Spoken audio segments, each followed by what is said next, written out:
Hi again. Hi. It is Jay, and this will be my first official video for my channel. This topic is going to be titled, "What Would I Say to My Younger Self?" So the concept of the topic of this title, or topic of this video, is that I know a lot of trans individuals who are either younger or are just coming out at whatever age they are. To me, they would be called baby trans kids. And I went through those stages myself. I mean, I didn't know what the word transgender meant when I was younger. I never even heard of the word until college. But I think that had somebody said some things to me when I was a lot younger, I don't know how it would have turned out. I mean, I'm happy with how I am now, but I imagine things would have been a lot easier for me. So that's the concept of it. It's for me because it says, what would I say to my younger self? But really, it's for anyone out there who's, just coming out or still struggling or with your parents and struggling. That's one of the hardest things that I've noticed a lot of trans kids having problems with.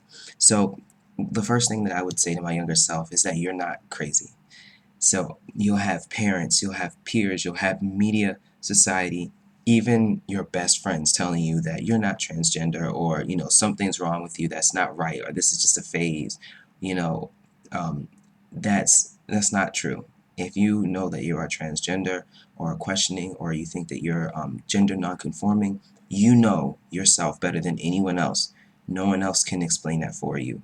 You know your truth, and you should stick to that. If you know that to be true for yourself, don't let anyone else tell you otherwise. Really, really.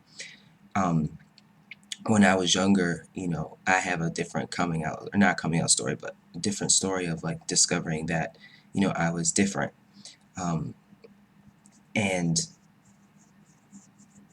in all those moments when I was younger, like noticing these things and also paying attention to how my family, my friends, and society viewed me, and it became clear to me that I wasn't who I thought I was on the outside. So I had to kind of blend in, and I would not see things like you know like visions or anything, but I just felt trapped. Like, this isn't real. This isn't me. This isn't my presentation. Why is society forcing me to be this way, or why do I have to go through this path? When I was younger, a lot of times I would think, why can't I do the things that my brothers are doing? I'm exactly like them. I don't know if I ever said that as a kid, but that's what I thought. And I think that, I don't know if my parents ever realized that, but, I tried to do the things that they did because I realized eventually that there was a separation between my sisters and my brothers, and I tried to follow them because I was them. It wasn't. There are siblings that, when you're younger, you want to do the things that your older siblings do because it's cool. That was not me at all. Anyone will tell you I was not a follower. I did not give a damn what anyone else was doing. I was always on my own. So uh, I couldn't explain to anyone what was going through my head, and I thought I was crazy. I thought I was crazy for a long time. It got even worse in high school. College, I didn't really, um, it troubled me a lot, and I had a lot of trouble in college. But when I finally came out in college, it was troubling because I was trying to socially transition, and that's when a lot of trans people run into issues. When you first come out and try to social transition, that is very difficult because you have people misgendering you, using the wrong names, and you don't realize how intertwined gender is with everything in society, everything. And so every second you're reminded that your outside doesn't look the way you are. So I would say you're not crazy because um, that's one thing that everyone is trying to tell you.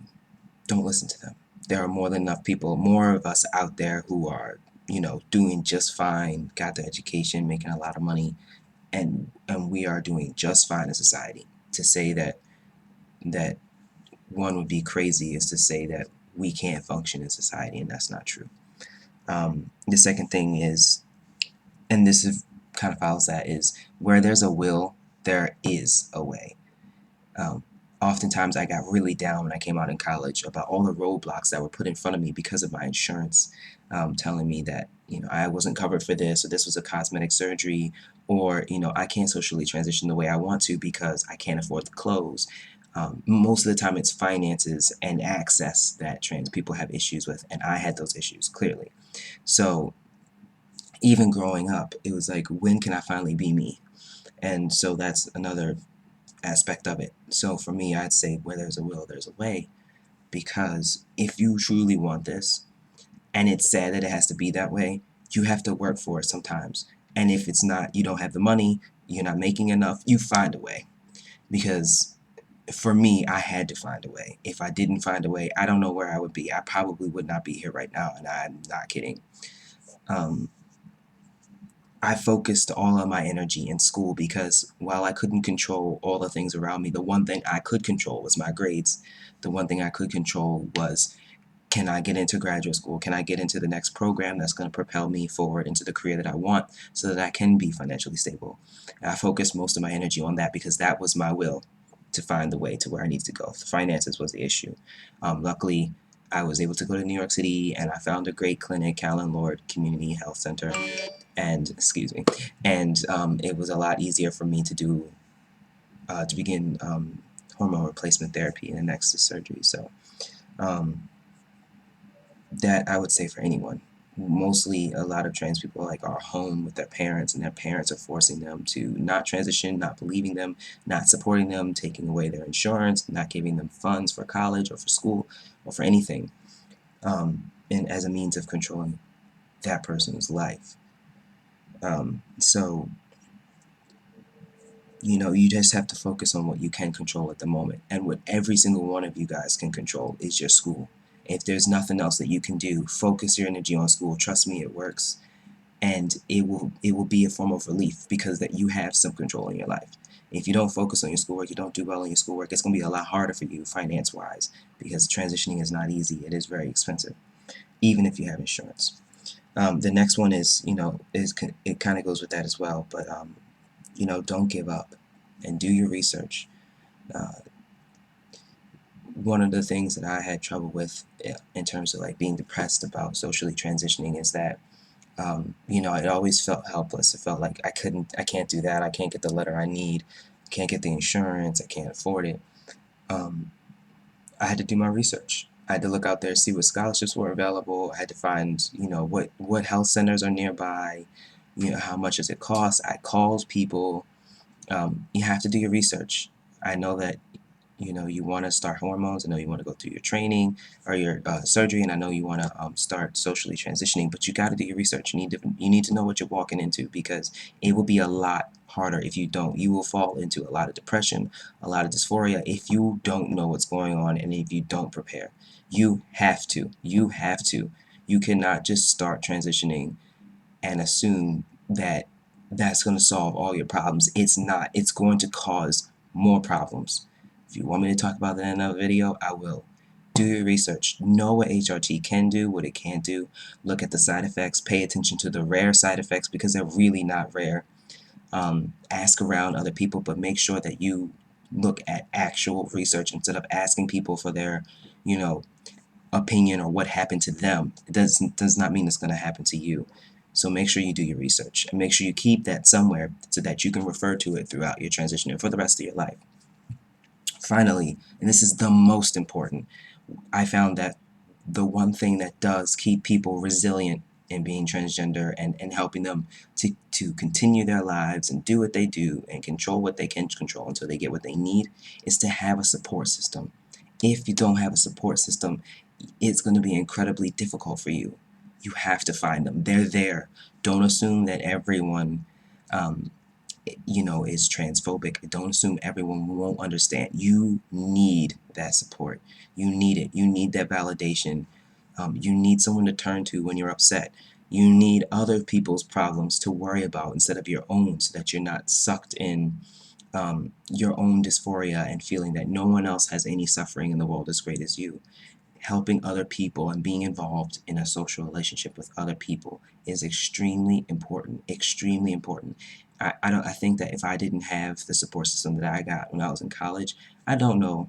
Again, I don't know where I would be. I honestly do know where I would be, but it wouldn't be here. I'm telling you that. The support system is so important. Find it. Go to your LGBT center, even if they're not as knowledgeable about the T part, which most aren't. That's the truth. Just go. You need it. You need it. And you have to seek it out. And you have to continue that relationship and foster it and help it grow. If people want to help you, let them help you. You can't do everything on your own. No one can live this life alone. It's meant to be a social thing. Use it, really. Um, so those are the things that I would say to my younger self and to anyone else who may be struggling. I think I hit some of the things that people tend to have the most issues with. I hope that were helpful.